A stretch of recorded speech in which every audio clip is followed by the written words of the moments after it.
Major is in South Asian context. So also this paper I introduced here as I'm in South Asian context, but unfortunately we are conducting this seminar or conference here in UIN Sunan Kalijaga in Indonesia.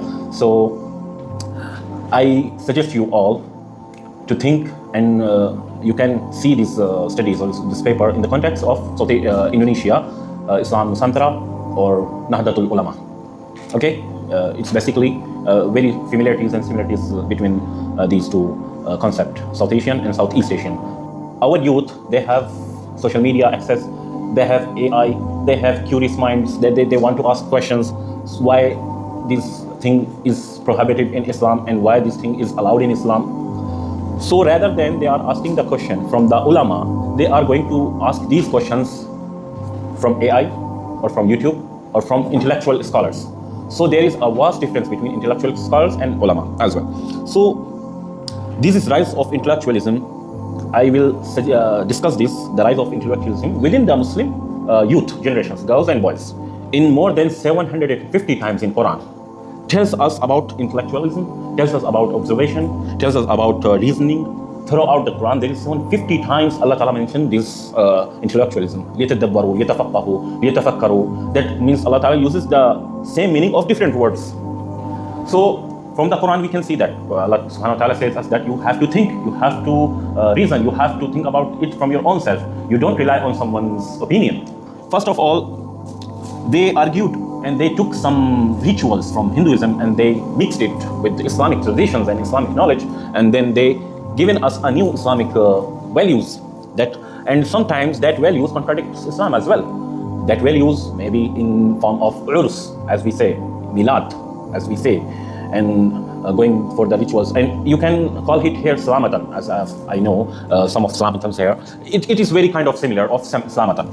The division of Ashraf al-Arzal by Muslims like Sayyids, Pathan and another lower caste and upper caste, this concept in Muslims of South Asia was not from Islam itself, it was from the Hindus or it was from the local traditions. So as we can say, another problem, women denied inheritance right. Islam says that the half of male share is for women.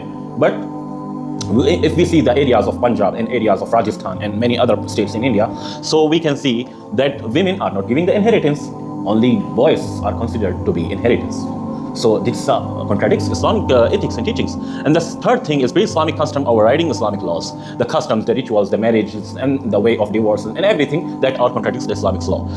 So where these are the issues that South Asian Muslims are facing actually. But there is another issue, is that the traditional education system, what we call as Darse-Nizami by Mullah Nizamuddin, who made these Darse-Nizami in Farangi Mahal in Lucknow. And this Darse-Nizami is actually the curriculum are teaching in all over the world nowadays in madrasas. It calls Darse-Nizami.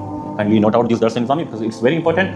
Darse-Nizami has been teaching in Nahdlatul Ulama Madaris here in Indonesia, and it has been teaching in all over Africa, in Europe, in Britain, in all kinds of madrasas related to the school of thought of Deoband, what we call Deoband. They are teaching the Darse-Nizami course. So this Darse-Nizami was very important and historical curriculum. It was a very logically, philosophically emphasized.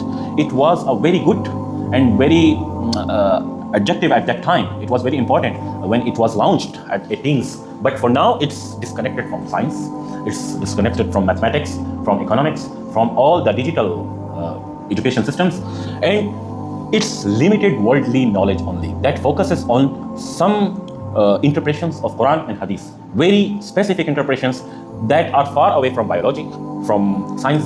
But when we refer to Quran, we see that Allah Subhanahu wa Ta'ala in first ayah says, "Iqra' bismi rabbika alladhi khalaq, khalaqal insana min 'alaq, iqra' wa rabbuka al-akram."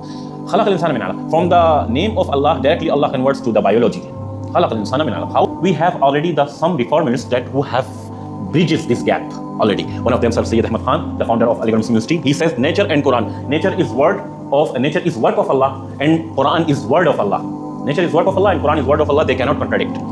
And Shibli Nawani says, early scholars innovated, like Ibn al-Haytham, Farabi, Ibn Rushd. They were innovated, but we are, in today's scholar, we are turned innovation into sins.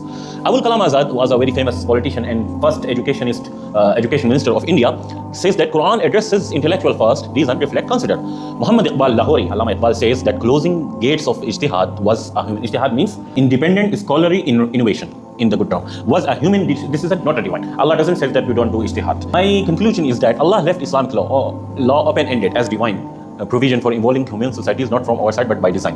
Allah subhanahu wa ta'ala doesn't give us complete law of human life. As we see that Quran is a book of hidayah, it's not a book of law. But Allah subhanahu wa ta'ala gives us some fundamentals, gives us some principles, gives us some important roots and rules that we can rely on, and we should narrate ourselves with a modern tradition. We can change it in our laws, in Islamic laws, by the time. That's why the Quran is not a book of Islamic law. I must believe that Quran is open text. We can collect it wherever we need the points. And the tadabbur means the reasoning or the thought.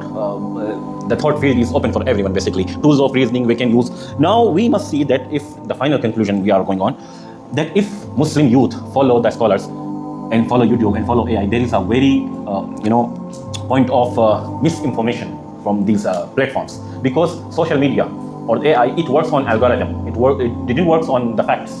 It works on algorithm. If you have more views, if you have more followers, you are famous. Even if you are talking something false information, maybe someone believe you. Some innocent kids from the college, or he saw your reel on Instagram, then he must believe you that, oh, okay, it is right. So what I say in my conclusion, that digital intellectuals for ideological formation, it means that you can follow anyone's ideology, okay? Either it would be intellectual or social media influencer. Ideology, it means like some people follow Marx ideology, in example. Some of them follows the ideology of Abraham Lincoln. Some of them follows the ideology of Gandhi as well. But these people are not Muslim. But we can follow, we can take the righteous things from them and we can follow them in ideology. As well as, but in jurisprudential authority, in fatwa, as we said that this is halal,